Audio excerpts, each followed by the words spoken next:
সবুজ ঘাসে ভরা বিস্তীর্ণ চারণভূমি, গবাদি পশু খাওয়াতে রাখালরা সারাদিন চষে বেড়ান পদ্মার বুকে জেগে ওঠা চর ও নদীপাড়ের এসব চারণভূমিতে। একই সঙ্গে খামারগুলোতেও চলছে পশু হৃষ্টপুষ্ট করার কাজ।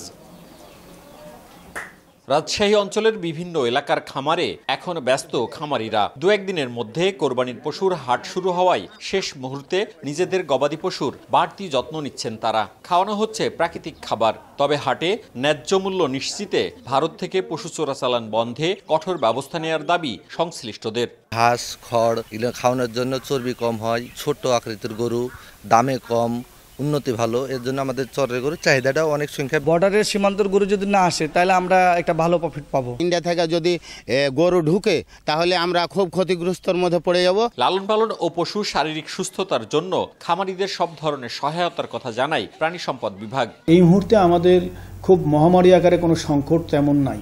এজন্য আশা করতে পারি যে আমাদের এই অল্প কয়েক দিনের মধ্যে আমরা কোরবানির আগেই আমাদের এই পশুগুলার কোনো রোগাক্রান্ত ছাড়াই তারা আমাদের বিক্রি করতে পারবে।